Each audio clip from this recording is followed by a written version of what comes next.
তাই যেতে হবে বাবার বাড়িতে। মালতী চুপ কর, মুখ রে। চ। পাড়ার কাকিমারা যখন অন্যের মেয়েদের চর্চা নিয়ে বসে।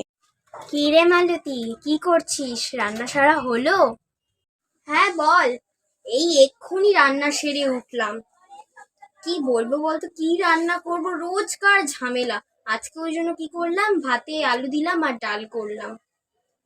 আমি ওই রান্না সেরেই উঠলাম, ভাবলাম মালতী কি করছে একটু দেখে আসি। শোন, একটু ঘরের বারান্দায় গিয়ে বসি না? তুই বস, আমি শ্যামলীকে ডেকে আসছি, দেখছি ও কি করছে। নে, সামনে তো দোল, কিছু ভাবলি? আর শোন শ্যামলী, তাড়াতাড়ি কিন্তু রান্নাটা সেরে নিবি, দোল খেলতে হবে তো আবার। এই না রে, দোলের দিন তো তোদের সাথে থাকতেই পারবো না আমি, কারণ বাবা নেমন্তন্ন করেছে, তাই যেতে হবে বাবার বাড়িতে।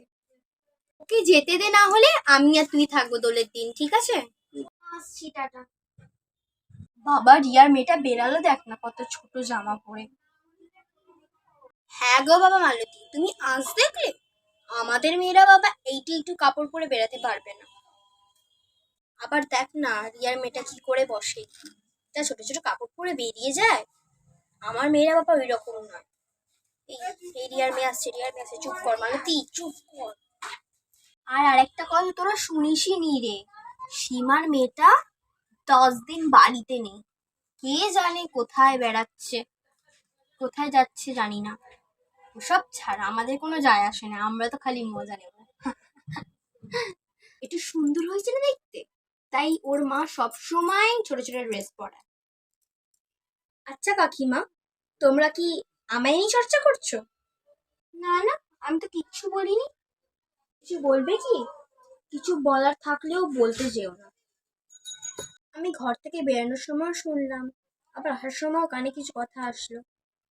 বিচার না করে, পরের মেয়ের দিকে না তাকিয়ে নিজের ঘরের মেয়েটাকে আগে দেখো, চোখ খুলে দেখো আর কানটা খোলা রাখো, অনেক কিছু শুনতে পারবে, অনেক কিছু দেখতে পারবে। পরের মেয়ের চর্চা করতে খুব ভালো লাগে কিছু কিছু মানুষদের। চ চ বাবা, এই মেয়ের কি মুখ রে। চ। সত্যি মালতী, তুই ঠিক বলেছিস, মেয়েটার কি মুখ রে বাবা। ভিডিওটা যদি ভালো লেগে থাকে তাহলে অবশ্যই লাইক, কমেন্ট, সাবস্ক্রাইব করে দিও। Bye bye.